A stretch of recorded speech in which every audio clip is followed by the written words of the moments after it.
yang mengajar kami dari hati-Mu sendiri. Tidak ada satu orang pun yang tidak Tuhan ubah hidupnya. Semua diubah dan diberkati sore hari ini. Terima kasih Bapa, di dalam nama Tuhan Yesus. Dan semua kita berkata amin. Berikan kemuliaan buat Tuhan kita. Silakan duduk saudara. Ada satu pertanyaan saya mau ajukan buat saudara. Mana yang lebih mudah? Menjadi berbeda atau menjadi sama dengan yang lain? Coba renungkan pertanyaan ini. Mana yang lebih mudah? Menjadi berbeda atau menjadi sama seperti yang lain? Siapa yang berkata menjadi berbeda lebih mudah? Coba angkat tangan. Siapa yang berkata menjadi sama dengan yang lain lebih mudah? Angkat tangan. Alright. Sejujurnya memang begitu. Menjadi sama dengan yang lain itu jauh lebih gampang. Sebab saudara dan saya tidak perlu jadi orang yang aneh. Lihat pakaian yang kita pakai hari ini. Semua kita memakai pakaian mungkin dengan warna, dengan motif, dengan corak yang memang berbeda. Tetapi dasarnya yang kita pakai ini sama. Kita pakai pakaian cara orang barat berpakaian. Seandainya satu di antara saudara mau mengatakan bahwa aku mau jadi beda dibandingkan yang lain, dan Anda berkata, yang pria berkata, mulai hari ini kemanapun pergi saya akan pakai sarung, dan saya tidak akan pakai celana panjang lagi. Saya mau tanya, susah nggak kira-kira? Saudara akan dilihat orang sebagai orang yang aneh, dan sebagian orang akan menduga yang berbeda-beda. Minimal orang berbisik-bisik akan berkata, dia lagi habis sunat ini mungkin, sehingga pakaiannya begitu. Alkitab ini penuh dengan orang-orang yang sama satu dengan yang lain. Tetapi dari zaman ke zaman, Alkitab ini juga mengatakan bahwa selalu ada orang-orang yang berani untuk berbeda dibandingkan kebanyakan yang lain. Orang-orang inilah orang-orang yang bisa menarik perhatian Tuhan dan memikat hatinya Tuhan oleh karena keberaniannya untuk jadi berbeda. Dia hidup dalam sebuah arus lingkungan yang bisa dengan gampang memaksanya sama dengan yang lain.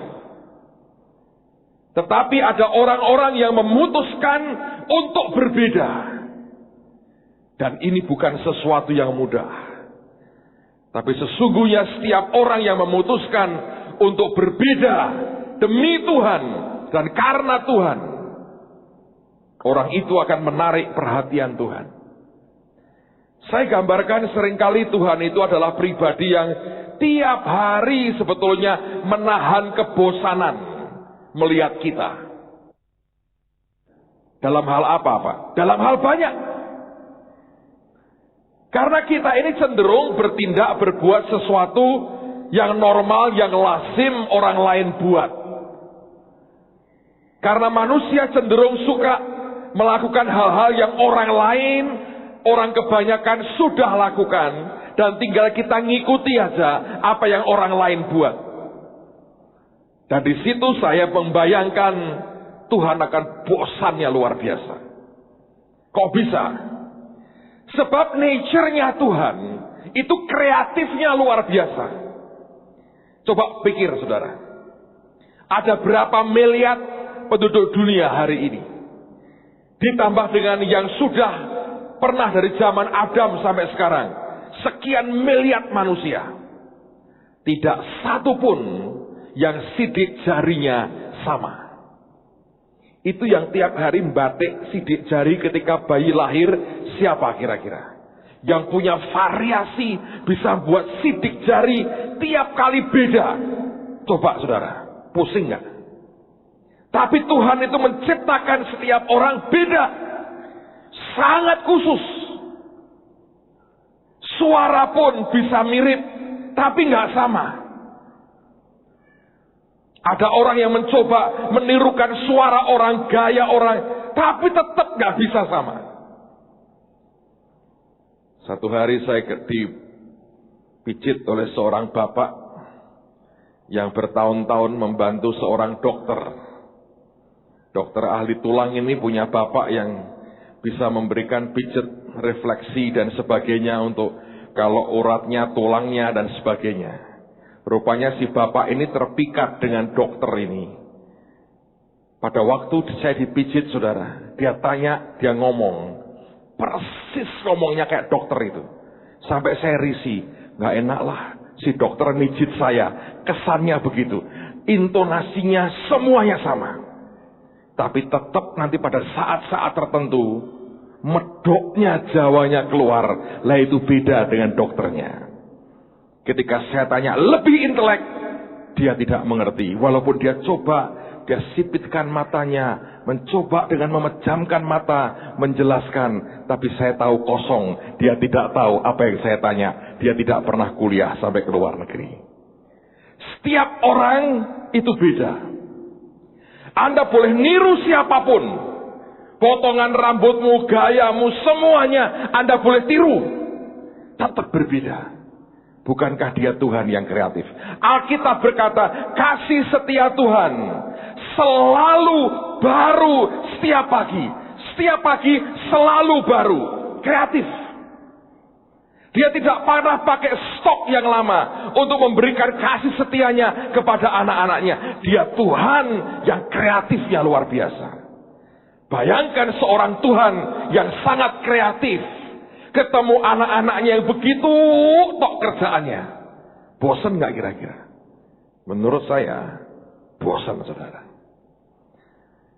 Sehingga setiap orang yang berani berbeda karena dia. Setiap orang yang bisa menangkap hatinya dan berkata, aku mau jadi beda karena Tuhan. Orang-orang itu menarik perhatian Tuhan. Saya mau tunjukkan pada petang hari ini minimal 3 nama yang berbeda sekali. Mari buka Bilangan pasal yang ke-26.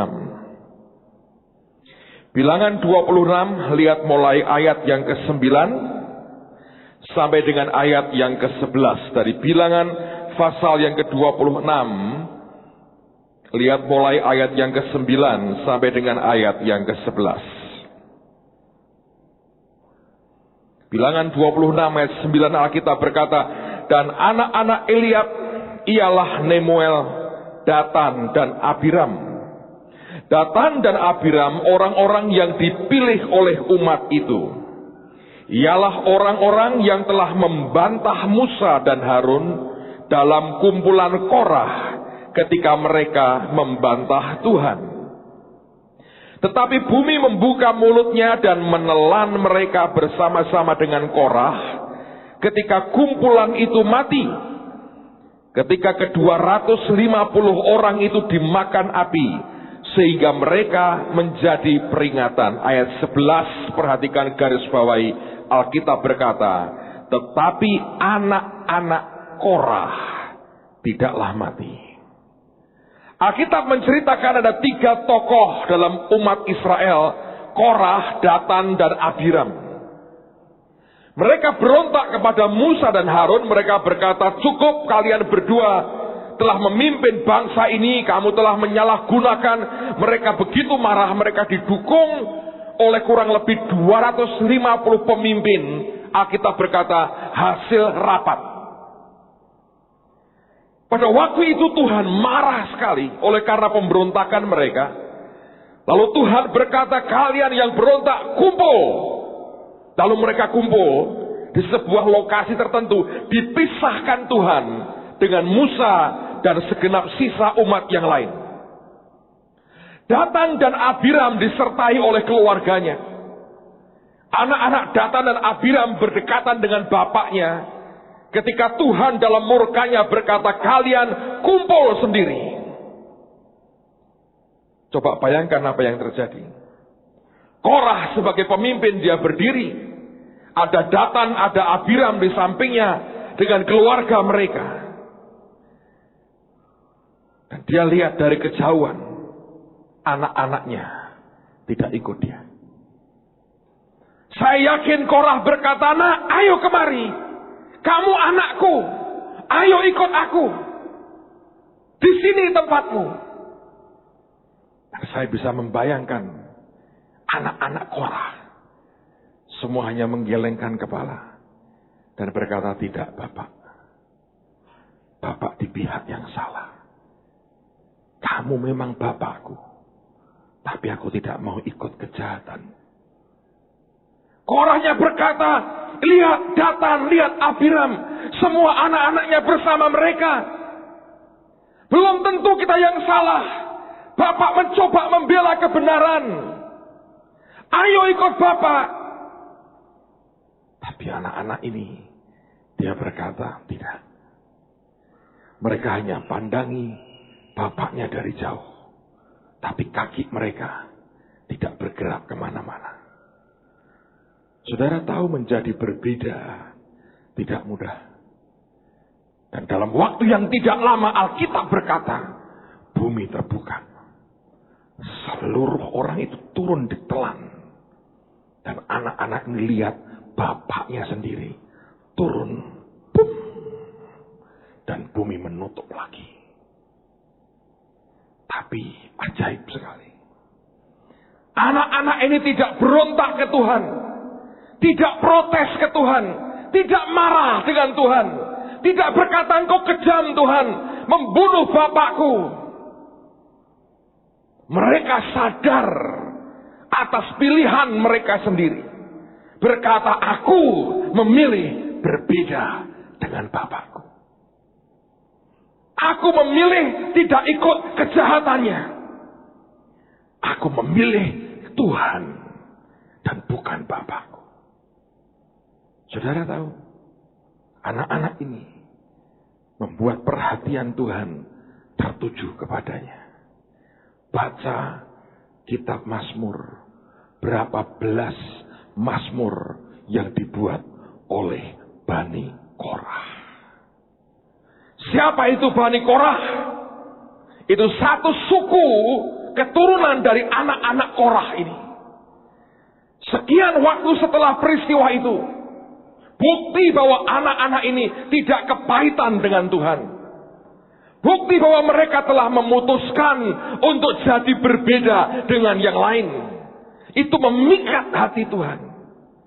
Sampai Tuhan berkata, "Kalian memang beda." Dan itu yang membuat Tuhan bangun keturunan ini sampai jadi suatu suku. Dan Alkitab berkata, ada yang namanya Bani Korah. Dan kalau Anda baca Mazmur-Mazmur dari Bani Korah, kedalamannya tidak kalah dengan Mazmurnya Daud. Hanya orang yang kenal dengan Tuhan, yang punya kedalaman sampai bisa nulis Mazmur seperti itu. Anda baca semua Mazmurnya, saudara akan lihat sesuatu yang sangat dalam lahir dari orang-orang ini. Waktu mereka mainkan kecapi mereka, keluar penyembahan ke Tuhan. Cintanya ke Tuhan naik. Bukan kepahitan kepada Tuhan. Walaupun bapaknya sendiri mati mengerikan di depan matanya, hatinya tidak pahit. Sebab dia memilih Tuhan dengan kesadarannya sendiri. Orang yang berani memilih sesuatu yang berbeda karena Tuhan, memikat hati Tuhan. Dan kita punya Tuhan yang tidak menutup mata dengan semua yang dia lihat dalam kehidupan kita hari demi hari. Dia tidak menutup mata. Dan dia peduli. Dan dia hargai setiap orang yang berani berbeda.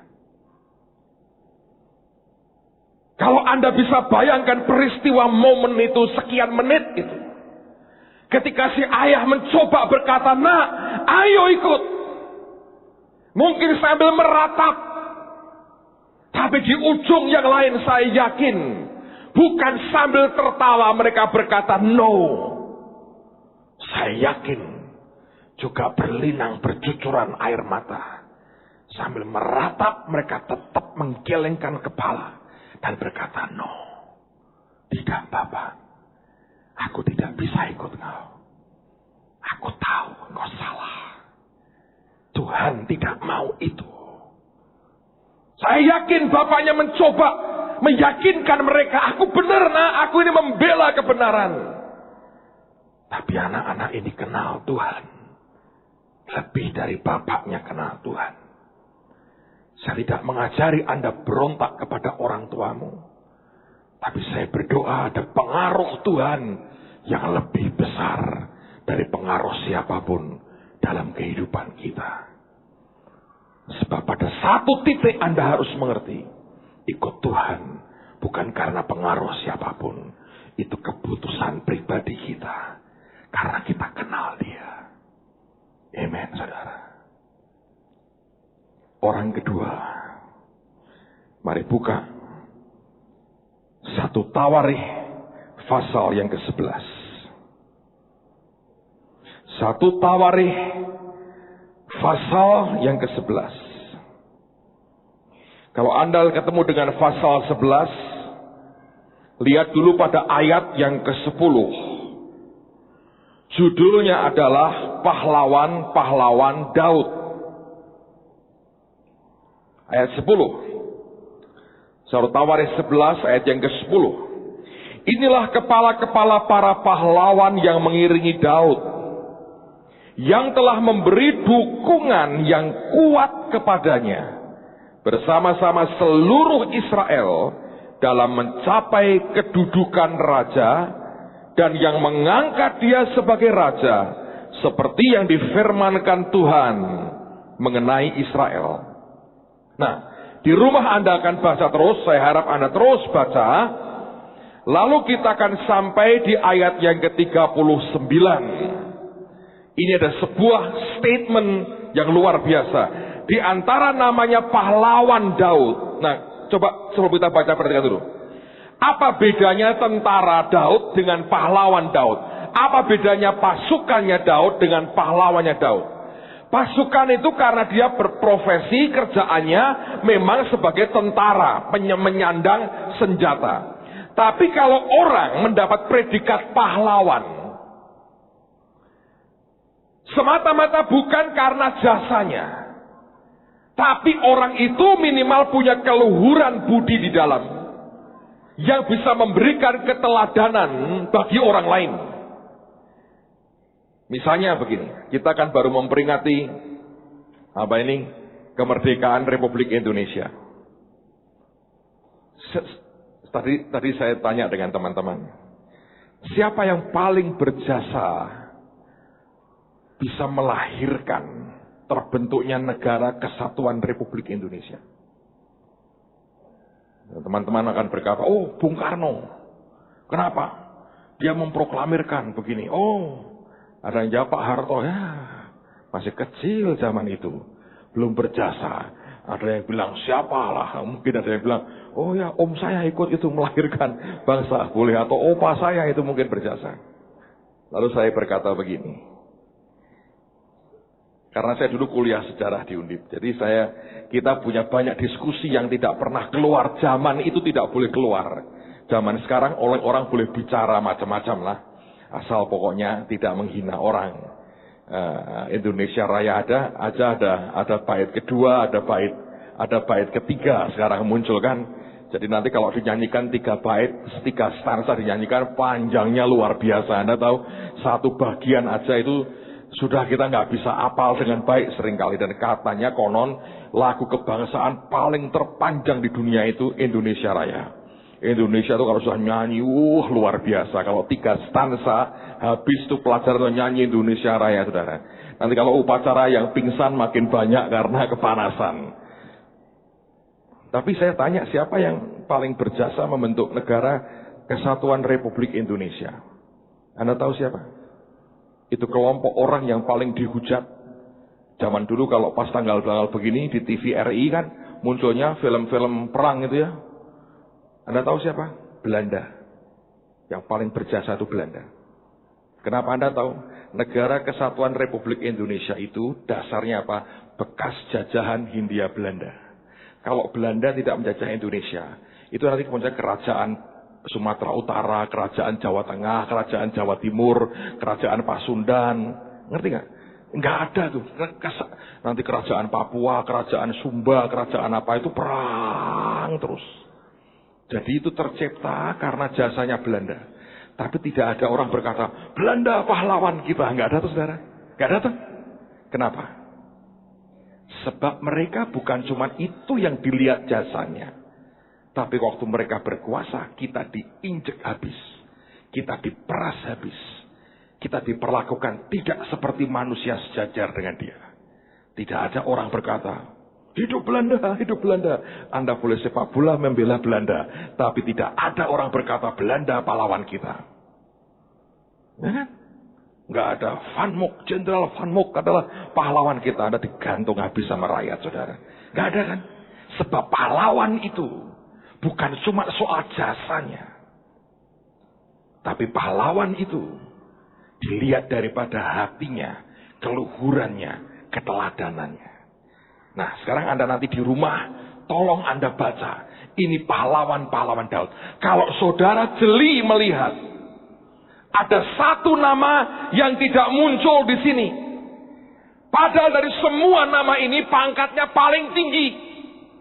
Orang itulah yang bernama Yoab, panglima perangnya Daud. Di daftar tentaranya Daud, dia muncul, dia panglima. Tapi di daftar pahlawannya Daud, nama Yoab tidak muncul. Saudara tahu kenapa? Ini orang punya kejahatan yang luar biasa. Dia seringkali bertindak di luar perintah Daud. Dan dia pembunuh berdarah dingin. Dan Daud itu juga kurang ajar sebetulnya. Kalau pas butuh dia pakai, dia perlu Yoab. Dia perlu bunuh Uria. Anda tahu jadi pakai siapa? Yoab tuh. Tapi sekali waktu dia bunuh panglima-panglima yang lain. Dia tikam dari belakang. Dia buat yang pengecut. Karena dendam pribadi. Dan karena kejahatan di hatinya. Itu membuat namanya dicoret dari pahlawan Daud. Tapi ayat yang ke-39 ada kalimat begini. Selek orang Amon termasuk pahlawannya Daud. Lalu ada nama Naharai orang Beerot, pembawa senjata Yoab anak Seruya. Anda bisa bayangkan zaman itu yang namanya pembawa senjata itu orang paling kepercayaan. Dia mendampingi kemanapun Yoab pergi dan dia bawa senjatanya Yoab. Kalau dia kabur, Yoab tidak berdaya dan tidak punya apa-apa. Ingat bagaimanapun Daud pernah jadi pembawa senjatanya Saul. Bagaimanapun Yonatan dan pembawa senjatanya sepakat sehati menimbulkan kegerakan yang luar biasa. Ada orang lain di sini. Karena kita berkata namanya Naharai. Dia pembawa senjata Yoab.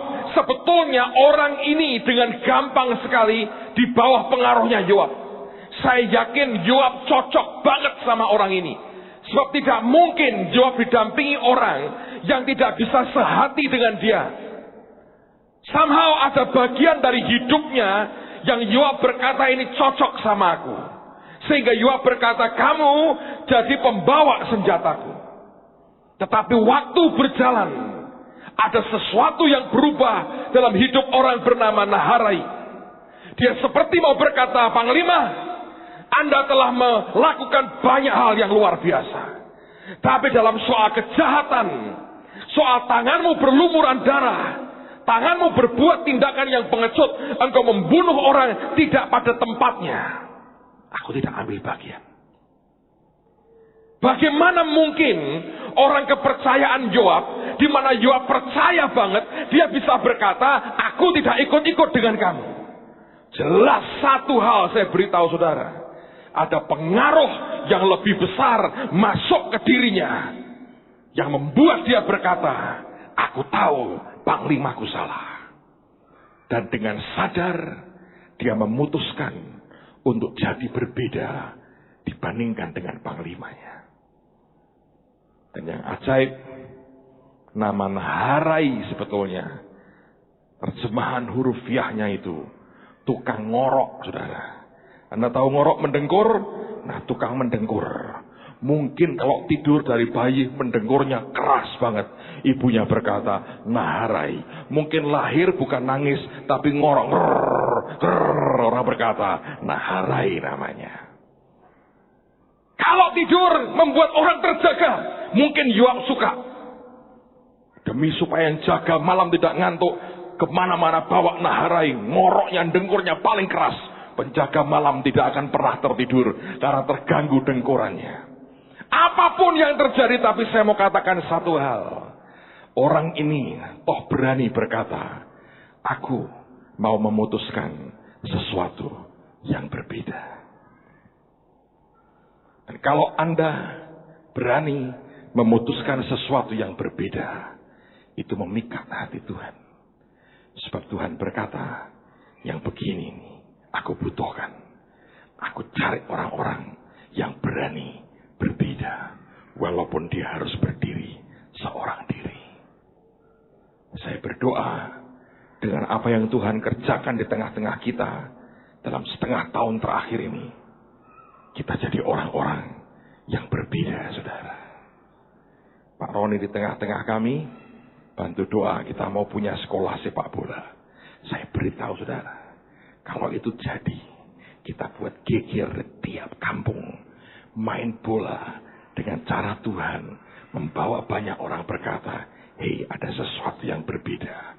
Saya beritahu ya, buat banyak orang di bawah. Ini agama mereka apa? Sepak bola, saudara.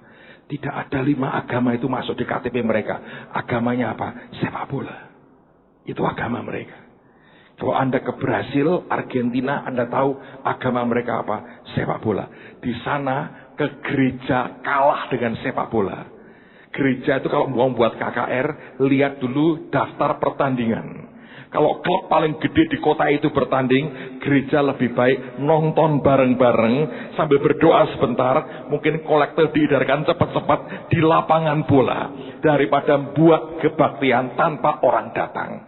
Ini agama loh, saudara. Tanda petik sih. Tapi saya lihat sesuatu yang berbeda di situ. Kalau Tuhan bisa masuk di setiap bagian hidup mereka, akan berbeda. Saya cerita sedikit buat saudara. Seringkali kalau kita berkata gereja sama dengan apa? Kebaktian. Ya kan? Kebaktian sama. Kebaktian. Doa malam, doa pagi, doa siang, doa puasa, doa makan, doa tidur, doa ini, doa itu, doa orang sakit, doa ini, segala macam. Doa pengen utangnya lunas, doa ini, segala macam, saudara. Pokoknya segala macam kebaktian. Kalau kita buat yang sama dan tidak mau berbeda, buat apa Tuhan beri kita gedung ini? Dan buat apa kita ada? Kemarin pagi Tuhan sadarkan saya sesuatu. Dia bilang begini, Aku akan bangun kerajaanku. Aku akan bangun kerajaanku. Kemanapun orang bergerak, di situ aku ada untuk mereka. Coba Anda pikir, yang setengah tahun ini Tuhan berikan buat kita. Saya coba ceritakan ke Anda, supaya Anda ngerti gambarannya. Kalau orang mau bicara soal pendidikan, kita punya sekolah. Orang bicara soal ketenaga kerjaan, kita punya balai latihan kerja. Jahit, salon, potong rambut, buat jamu, kita buat itu. Orang mau bicara soal media, kita ada radio di situ. Kita punya publishing company sendiri, punya MIK di gereja ini. Kalau orang mau bicara soal hukum, segera kita punya LBH dengan Pak Hotma. Orang mau bicara olahraga, kita punya sepak bola. Orang mau bicara soal sosial, kita akan lagi dibangun, kita akan segera punya dapur umum. yang bisa memberi makan 20.000 orang tiap hari kalau dibutuhkan. Kalau orang mau kesehatan, kita punya klinik, kita punya dokter-dokter, kita punya mobile klinik. Mau sunat pun segera kita beli alatnya. Beberapa dokter kita sudah kepingin nyunat orang. Katanya murah alatnya dari laser. Anda bisa renungin. Semua yang dibutuhkan tiba-tiba itu muncul di tengah-tengah kita. Kita ngomong-ngomong yang supranatural. Kita punya kesembuhan ilahi yang Tuhan kerja dengan dahsyat setiap kali kita buat. Anda mau jangkau apa? Anda mau berkata, oh ini kota, berkata kita kota yang harus, kota yang layak, yang nyaman untuk anak-anak tinggal. Kita punya ministry untuk anak-anak besar, kita punya rumah singgah. Belasan rumah singgah, 1.000 anak lebih kita layani setiap hari. Saya bisa pikir, ada begitu banyak yang Tuhan beri. Ada mau ngomong soal budaya, kita punya dancer, kita punya segala macam. Teman-teman Mekolah itu sering juara, saya lihat. Wali kota juara waktu se-Jawa Tengah, juara se-Jawa Tengah loh. Saya sih nggak bisa niruin gerakan mereka, takut kesleo, tapi se-Jawa Tengah loh. Saya bisa kebayang semua aspek dihandle. Anda mau bicara soal sosial, kita melayani waria. Anda bicara tentang mereka yang disable, yang cacat, secara fisik, secara mental. Ada the school of life. Terakhir itu sampai 600 anak cacat, fisik dan mental yang dilayani. Semua di situ. Anda kena drug, kena narkoba, dimasukin ke rumah damai. Apapun itu. Kalau segera kita jangkau preman, saudara. Semua faktor keamanan luar biasa. Anda tahu nggak? Kalau ini ajaib, saya baru KKR Senin lalu di Jakarta. 5.000 preman dan keluarganya. Itu ngeri banget. Tapi saya ketemu dengan orang yang paling ditakuti di Jakarta. Cacat nih. Sudah cacat nih. Kurus orangnya. Bodyguardnya gede-gede. Sopan banget. Dingin. Sopan banget. Setengah jam sebelum kebaktian dimulai, sudah datang. Anak buah belum datang, bosnya datang pertama. Dia tunggu sampai saya khotbah selesai, altar call. Dia kasih sambutan. Pulang pamit. Ngajak foto bersama. Dia cerita begini. Untuk mempertahankan hak saya. Selama ini sudah saya bunuh 23 orang. Belum waktu saya ikut perang. Belum kalau ada orderan dari pihak tertentu. Dan belum kalau saya itu ikut membantu mengamankan gereja. Itu paling gampang ya saya sikat saja katanya. Dingin. Ini orang dikenal paling kejamnya luar biasa.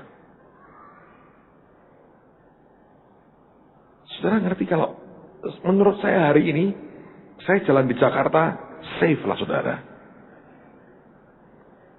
Saya dengar cerita teman-teman habis KKR Waria. Kalau kita buat kebaktian Waria kan dari Jogja, dari Solo kan datang.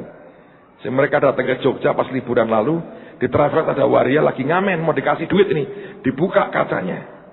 Yang dikenal bukan Pak Hengki atau yang lain, Pak Victor. Begitu dia lihat, Bapak katanya loh.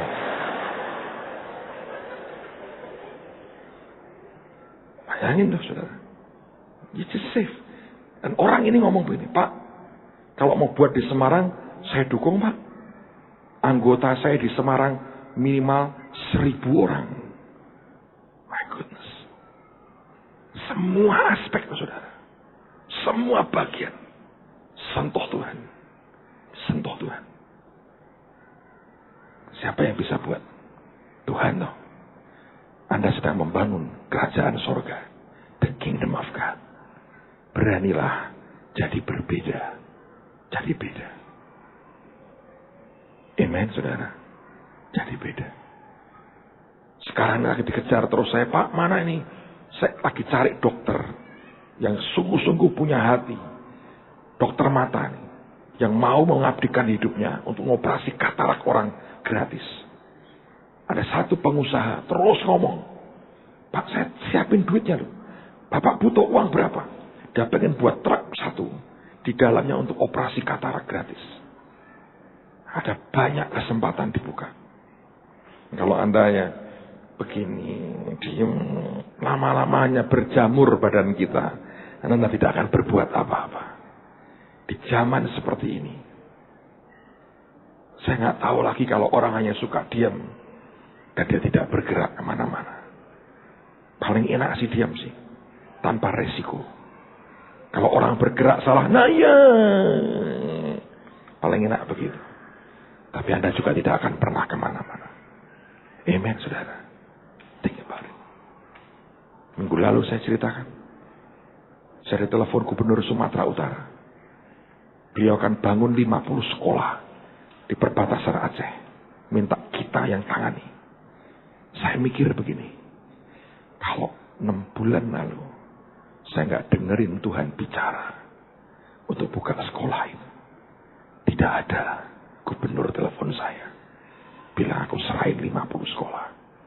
Tanggal 6 September nanti saya terbang ke Medan, ketemu dengan beliau. Nggak ada itu, saudara.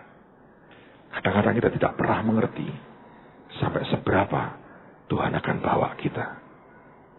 Kita harus berani jadi orang yang berbeda.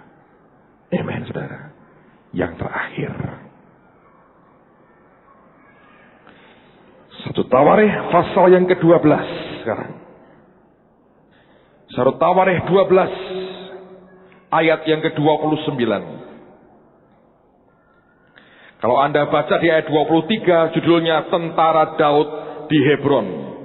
Kita lihat sekarang dari semua daftar nama tentara itu. Ayat 29, Alkitab berkata begini. Dari Bani Benyamin, saudara-saudara sesuku Saul, ada 3.000 orang. Sampai pada waktu itu, kebanyakan dari mereka masih tetap patuh kepada keluarga Saul. Banyak orang kalau membaca ini mungkin tidak berarti. Tapi saya mau cerita misalnya begini. Saudara, besok pagi misalnya Anda terbang ke Jakarta.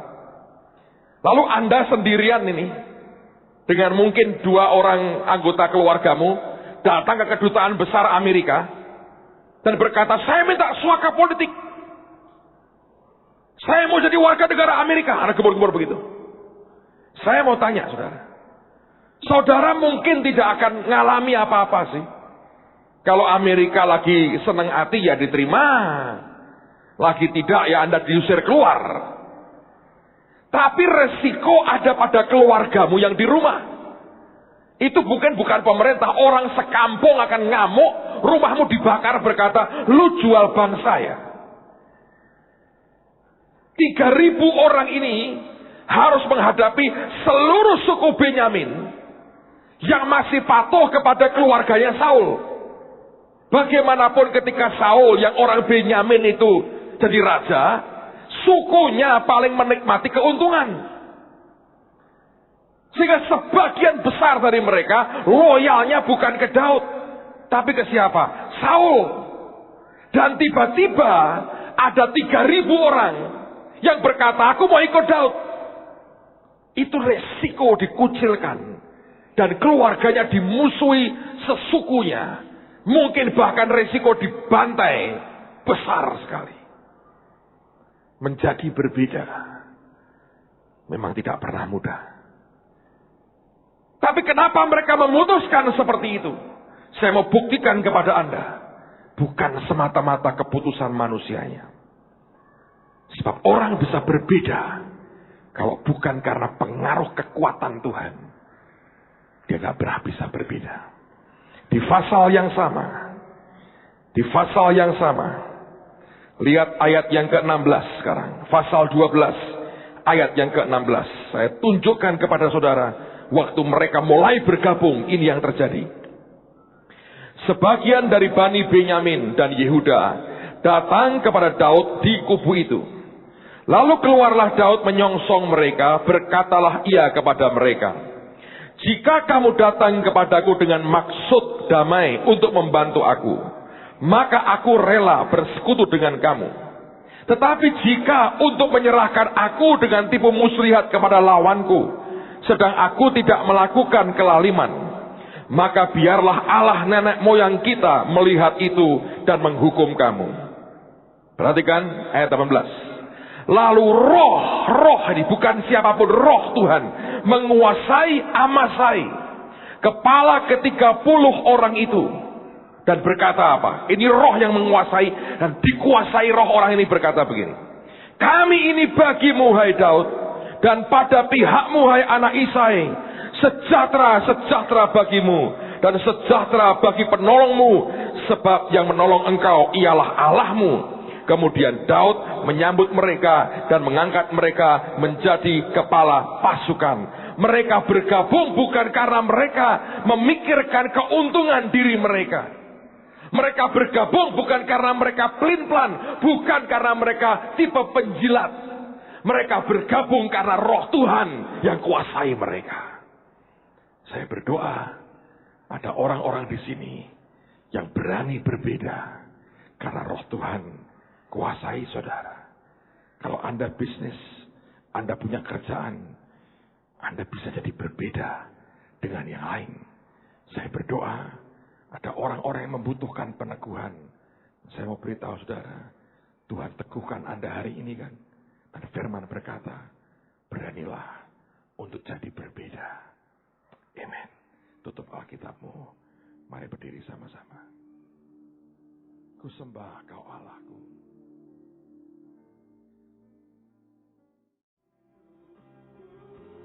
Saya membutuhkan kekuatan Tuhan, angkat tanganmu malam hari.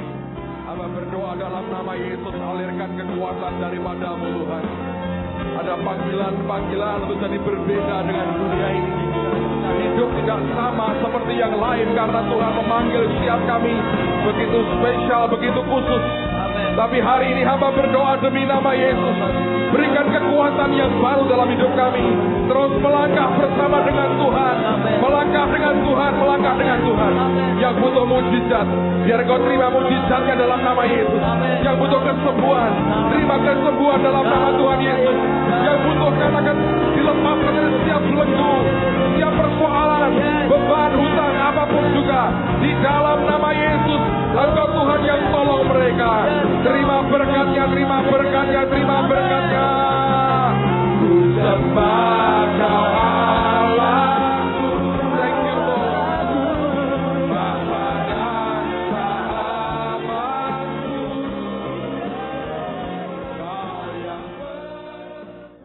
Shalom Bapak-bapak, Ibu-ibu serta adik-adik yang kami kasihi dalam Tuhan Yesus Kristus. Pertama-tama kami sekeluarga hadir di sini untuk memberikan satu kesaksian perjalanan hidup rumah tangga kami beberapa tahun yang lalu, di mana kedua anak kami yang tercinta, Beni yang tertua dan Yeri, terkena musibah dengan penggunaan obat-obat terlarang, yaitu jenis sabu-sabu dan putau. Saya waktu itu jarang di rumah karena saya mencari uang, bekerja di luar Jakarta, melatih klub sepak bola di Gresik Petrokimia Putra Galatama waktu itu. Sehingga urusan rumah tangga kami, urusan keluarga lebih banyak dinakodai oleh istri saya Stella.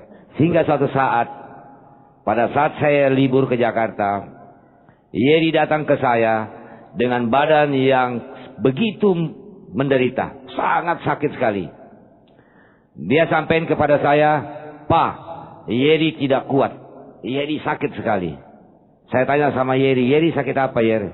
Dia bilang seluruh badan dia sakit sekali, seperti ditusuk-tusuk sama jarum. Saya tanya lagi sama Yeri, "Kenapa Yeri?"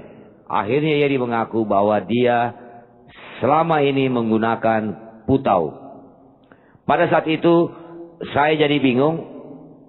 Saya pikir putau ini adalah sebuah minuman.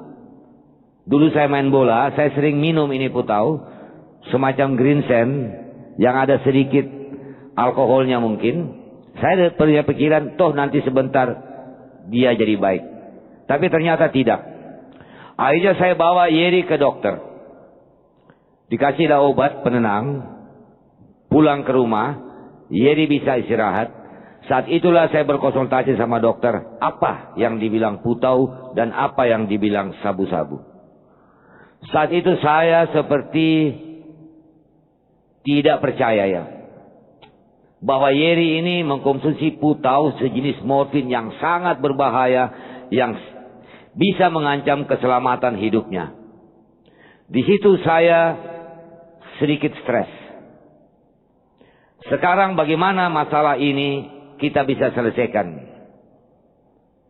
Di situ saya mulai teringat sama Tuhan. Saya berdoa, minta kekuatan, minta jalan. Akhirnya saya melihat kasus Yeri ini bukan aib. Ini yang pertama. Ini satu musibah yang Tuhan menegur kami sebagai orang tua, tapi melalui Yeri. Ini langkah pertama yang kami hadapi, yang kami lalui. Kemudian yang kedua, bagaimana saya mau ngomong sama Stella. Karena kalau saya salah ngomong, kita pasti akan ribut. Karena pasti sebagai manusia kita merasa diri kita paling benar. Tentu Stella merasa dia yang paling benar, saya merasa saya yang paling benar. Akhirnya Yeri yang menderita ini tidak bisa terselesaikan. Akhirnya saya ngomong sama Stella, kita jangan saling salah menyalahin. Kita terima ini apa adanya sebagai satu cobaan Tuhan, dan ini sebagai musibah, bukan aib. Akhirnya satu malam saya seperti diingatkan, kenapa Yeri dibawa ke dokter? Buktinya tidak sembuh. Kenapa kau seperti ada kata kau putus asa? Dalam hati saya, kemana lagi saya harus bawa? Ini sudah ahlinya nih. Ternyata ada suara bahwa masih ada dokter yang lebih ahli daripada dokter yang ada di dunia ini, yaitu Tuhan. Detik itu juga saya tidak lagi mengandalkan siapapun. Saya bertekad hanya mengandalkan Tuhan sebagai penyelamat anak saya nanti di kemudian hari. Mulai di situ saya menjalin komunikasi kembali dengan Tuhan yang selama ini terputus karena mungkin hidup saya banyak uang, senang dan sebagainya. Saya mulai menjalin komunikasi saya dengan Tuhan supaya doa saya untuk kesembuhan anak saya diterima. Namun prosesnya tidak semudah kita membalik telapak tangan. Tuhan tidak menjawab langsung doa kami, tapi justru Tuhan mulai memberikan kami masalah-masalah yang menurut kacamata saya sangat berat sekali. Salah satu yang masalah yang paling berat. Satu sore saya lagi di lapangan, Yeri di sekolah, satpam sekolah telepon ke saya, Pak cepat ke sekolah Pak, anak bapak ini mau dikeroyok sama anak-anak kelas 3. Saya ke sekolah, Yeri sendiri di satpam, saya jemput Yeri. Saat itu begitu banyak anak-anak kelas 3, besar-besar badannya, yang siap untuk ngeroyok Yeri.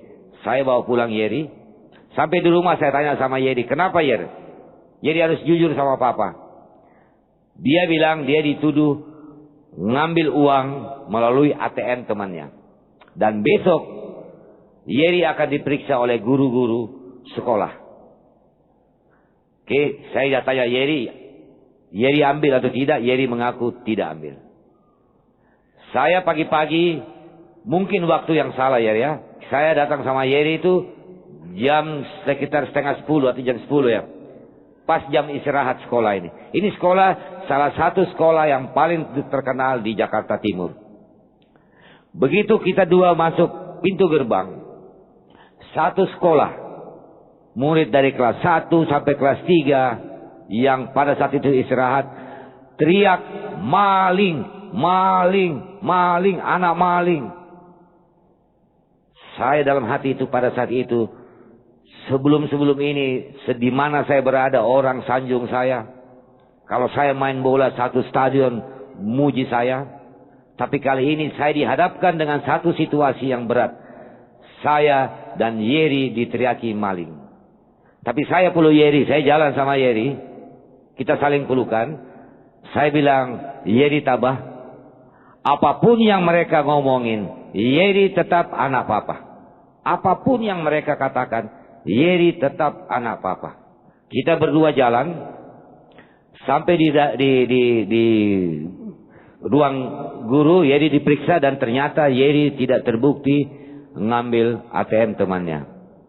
Setelah itu apa yang Yeri lakukan? Yang tadinya teman-temannya teriak, Yeri itu pergi ke kelas-kelas, jabat tangan sama teman-temannya yang sebelumnya itu teriaki Yeri maling.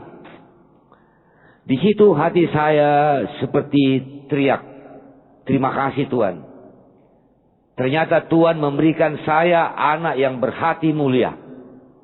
Walaupun saat ini Yeri sementara bermasalah karena memakai obat-obat, tapi hatinya sangat mulia. Beni dan Yeri ini di mata keluarga kami, adik-adik saya, orang tua saya, bukan sebagai anak yang baik. Tapi Beni dan Yeri ini dianggap sebagai anak yang nakal, suka ngambil barang dan suka ngambil uang.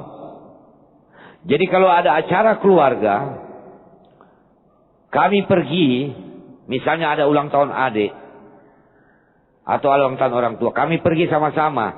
Begitu kita masuk di rumah, semua adik-adik saya, saudara saya, semua sibuk ngambil tasnya, simpan tasnya, karena takut Beni dan Yeri pasti ngambil barang. Di situ Stella dan saya tidak bisa tahan air mata. Yeri aja kita berdoa sama-sama. Begitu amin, handphone di meja dan Yeri sudah tidak ada di situ tempat. Saking pengaruhnya begitu besar. Dan sekali lagi saya minta, cintailah, kasihilah. Karena bagaimanapun juga mereka lah anak Tuhan. Tidak ada yang bisa menolong mereka selain kita orang tua yang senantiasa dekat sama mereka. Jangan pernah malu. Jangan langsung buang anak ini ke tempat rehab atau ke tempat apa. Tapi asuhlah mereka dengan cinta kasih. Karena kalau kita menyerahkan ini semua kepada Tuhan, dan anak kita bisa pulih karena jalan Tuhan, seperti apa yang kami alamin, semua harta-harta kami, semua apa yang kami miliki yang dulu pernah hilang, setelah mereka sembuh, pemulihan dari Tuhan, bukan saja terhadap Beni Yeri, tetapi terhadap kami semuanya dalam keluarga besar, termasuk berkat-berkat yang dulunya hilang, dikembalikan, bahkan berlimpah. Karena kebesaran Tuhan. Jadi sekali lagi, kita jangan takut meninggalkan apa saja di dunia ini kalau kita bersandar kepada Tuhan. Silakan. Shalom saudara.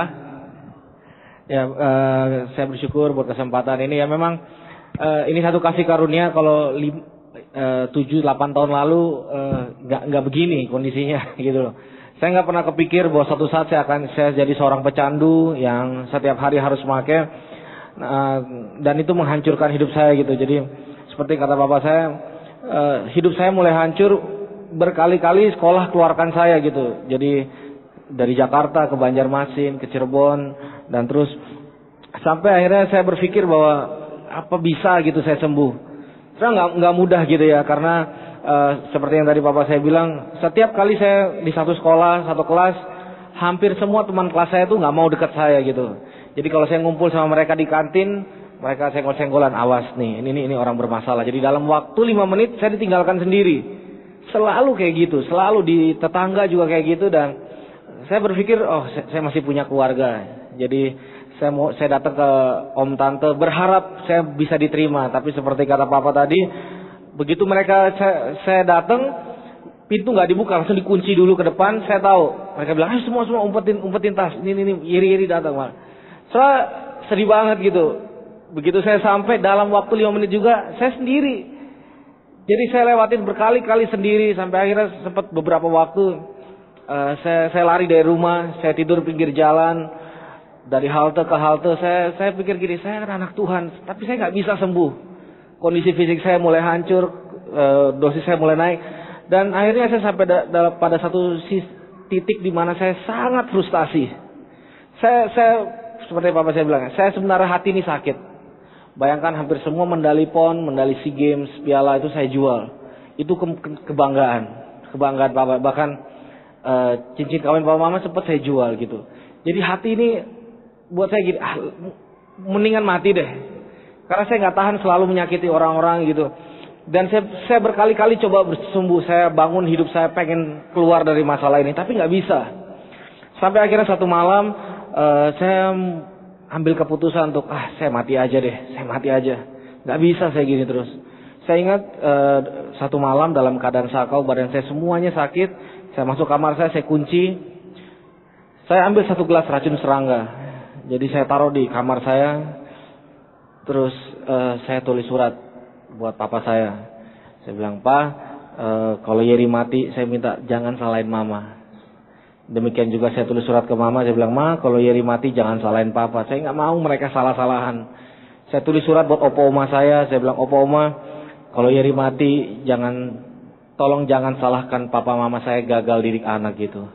Saya nggak mau itu terjadi." Soalnya sangat gak mudah. Saya menangis berjam-jam, saya menangis di depan satu gelas itu karena saya tahu kalau saya minum itu jalan tol ke neraka gitu. Nggak ada yang saya tahu orang bunuh diri. Tapi kalau saya lihat hidup saya nggak punya apa-apa, fisik hancur. Mungkin sekolah nggak mau terima saya, tetangga nggak mau terima, keluarga gitu. Saya nggak punya apa-apa, benar-benar hancur. Dan saya nggak punya pilihan lain kecuali saya angkat gelas itu dan akhirnya saya meminumnya. Saya ingat satu gelas setiap teguk saya rasakan di tenggorokan saya, kepala saya sakit, perut saya perih dan saya nggak sadar. Ini yang luar biasa. Besok pagi, ketika saya bangun, saya pikir saya sudah di neraka.